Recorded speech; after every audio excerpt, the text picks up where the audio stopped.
नमस्कार, आप देख रहे हैं एसडीवी न्यूज। आपके साथ मैं सृष्टि मिश्रा और मेरे साथ विश्लेषक के तौर पर मौजूद है अजय पत्रकार जी।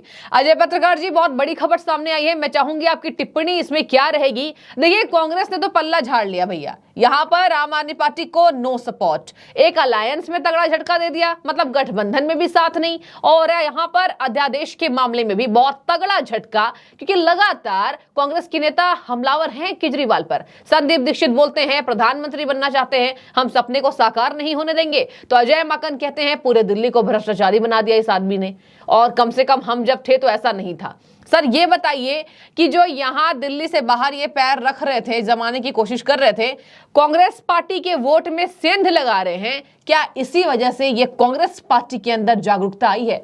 देखिए, कांग्रेस में ये है देर आयद पर दुरुस्त आयद। ठीक है। और कांग्रेस ने अपने लिए इतनी देर बाद ये चीज सही चीज सोची, लालच में नहीं पड़े, तो कांग्रेस के लिए बहुत अच्छा। अभी तक दारू वारू बटती रही, उसमें कांग्रेस का भी थोड़ा बहुत फायदा होता रहा, और थोड़ा बहुत ये था कि अपने विरोधियों को हराने में, कांग्रेस का एक गुट दूसरे को हराने में ये आपका सहयोग मिलता रहा। मगर कांग्रेस किनारे हो गई। कांग्रेस का उसी दिन से दिल्ली से और आसपास से पतन हुआ था। हाँ। जब उन्होंने केजरीवाल जी को सपोर्ट किया था। बिल्कुल। काश ये सपोर्ट ना करते हैं तो फिर कांग्रेस दोबारा आती, बीजेपी ना आती। इसी दिल्ली से 3 बार मुख्यमंत्री रहे हैं वो शीला दीक्षित जी, और धर्म प्रकाश जैसे कांग्रेस के बहुत टॉप के वो रहे हैं, बहुत टॉप के चीफ मिनिस्टर, और यहाँ पे इनका पतन हो गया। उसकी वजह थे कि सबसे ज्यादा का इनका नुकसान किया तो आपने किया। बिल्कुल बिल्कुल, सबसे ज्यादा। दूसरी बात बहुत दुखद रहा, आप पार्टी जो आई है दिल्ली में, वो इतने बार विधानसभा में, हकीकत ये है कि वो सिर्फ कांग्रेस के सपोर्ट में आई। हाँ।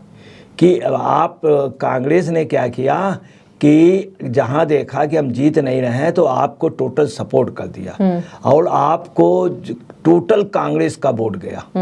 यही तृणमूल कांग्रेस के साथ हुआ कि कांग्रेस का वोट वहां पर भी तृणमूल के साथ चला गया। जहां जहां कांग्रेस ने गठबंधन किया वहां वहां कांग्रेस खत्म हुई। मध्य प्रदेश में कभी भी किसी से सीटों का बंटवारा कांग्रेस ने नहीं किया, हमेशा सत्ता में आई गई, हमेशा उसको मिलती रही।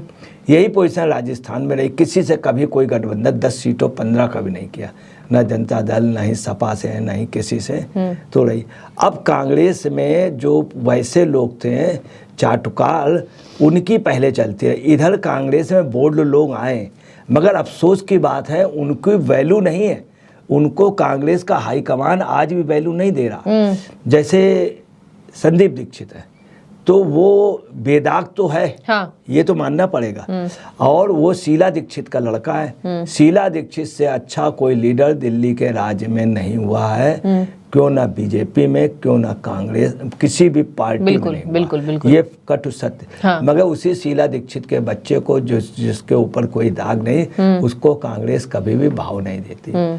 अजय माकन जी, अजय माकन की ये वैल्यू रही, सबसे बोल्ड लीडर है, इसमें कोई शक नहीं। आज की डेट में सबसे बोल्ड और सबसे बड़ा लीडर है, केजरीवाल से बड़ा, हर्षवर्धन से भी बड़ा। वो यहाँ की मिट्टी में संघर्ष किया है। हर्षवर्धन ने गलियों में इतना संघर्ष नहीं किया जितना अजय माकन ने किया। अजय माकन की भी चूंकि आदमी बोल्ड बोल देता है, चाहे बात आए या जाए। एक बयान आया था, जब आपको बता दें कि देश में मनमोहन सिंह के बाद तीसरे एक व्यक्ति का नाम लिया गया था। अजय माकन हिंदुस्तान का पहला आदमी था जो तुरंत गया और राहुल गांधी को लेकर के फाड़ दिया उसने। वो विरोध किया था उसने। मनमोहन सिंह भी राइट टाइम आ गए थे, विदेश में थे, फोन किया था, सॉरी कह रहे थे। ये हिम्मत अजय माकन की थी, राहुल की नहीं थी। ठीक है। तो अब इन लोगों की कोई वैल्यू उतनी नहीं दे रहे, मगर अजय माकन को वैल्यू इन्हें देना पड़ेगा, क्योंकि अजय माकन दिल्ली का जननेता है सबसे बड़ा। अब ये कांग्रेस में चीज़ समझ में आई है। कांग्रेस ने अगर ये कर लिया तो कांग्रेस इधर वास्तव में कुछ अच्छी सोच, एक तो राहुल ने जो पदयात्रा की, अच्छा काम किया। दूसरा, जिससे कर्नाटक की इन्होंने व्यूह रचना की, जिस तरह से वो चुनाव लड़ा, जिस तरह हिमाचल में लड़ा, उसके बाद अगर ये काम कर गए तो कांग्रेस, आपको बताना है, 100 के करीब सांसद पहुंच जाएगी। मगर अगर कोई मुगालते में है कि कांग्रेस जो है कि 400 सीटें या 300 सीटें, कोई प्रश्न ही नहीं उठता। अगर गठबंधन हो गया तो गठबंधन से क्या होगा, कांग्रेस को सीटें बहुत कम मिलेंगी। किसी भी सूरत में 4 सीटों या 5 सीटों ज्यादा बंगाल में नहीं लड़ने को मिलेगी। उसमें जीत ये 1 ही 2 पाएंगे। ठीक है, 2 ही पाएंगे। तो सर ये बताइए कि अध्यादेश पर तो सपोर्ट नहीं मिला और गठबंधन पे भी नहीं, तो 24 के चुनाव में ये कितना बड़ा झटका, बस मैं केजरीवाल की बात करूंगी अभी आपसे, कि केजरीवाल को ये कितना तगड़ा झटका, और जो हर जगह हाथ फैला रहे हैं, तो कांग्रेस के सपोर्ट के बिना क्या ऐसी और भी कोई पार्टी है जो पल्ला झाड़ सकती है, जिसने सपोर्ट कर दिया है? देखिए, अभी कुछ और भी दल करेंगे। हाँ, क्योंकि आप एक ऐसी बेवफा वो है। बिल्कुल बिल्कुल, वही मैं पूछ रही थी आपसे। बेवफाई जो है, हाँ, वो इतनी ज्यादा है कि उसने कई लोगों के सुख चैन छीन लिए। बिल्कुल बिल्कुल, कई लोगों को विधवा बना दिया। हाँ, तो लोग आपकी बेवफाई को जब उनको याद आती है, आपकी इतनी ज्यादा बेवफाई, इतने निगेटिव नंबर हो गए कि इनसे कोई भी साथ नहीं करेगा। दूसरी बात, आप इतनी चालाक पार्टी है, इतनी होशियार पार्टी है कि पूछे। अगर कांग्रेस ने ऐसा कर लिया, अगर कांग्रेस ये पहले कर लेती तो गुजरात में कांग्रेस की सरकार होती। ठीक है। गुजरात में आपको 12% वोट मिला और 13-14% कांग्रेस का कम हो गया। बीजेपी को लगभग 1.5% वोट मिला। तो अगर आपका मिला दीजिए तो बीजेपी से के मुकाबले में होती। यही पोजीशन है हिमाचल में कांग्रेस की सरकार बन गई। अगर ये आप न खड़ी होती तो कांग्रेस का वोट और बढ़ जाता। यही पोजीशन कर्नाटक में भी आपने कांग्रेस का बहुत वोट काटा है। अगर कांग्रेस ने ऐसा कर लिया तो आप सुन ले, कांग्रेस की स्थिति कई जगह फाइट की हो जाएगी।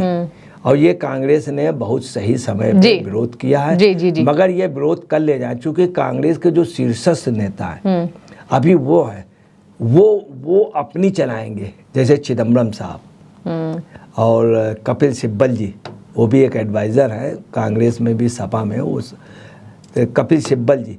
दूसरी बात जो सबसे मेन है वो दिग्विजय सिंह जी हैं। दिग्विजय सिंह जी और राहुल जी, उनको ये बात पूर्णतः समझ में आती है, गले उतरती कि नहीं।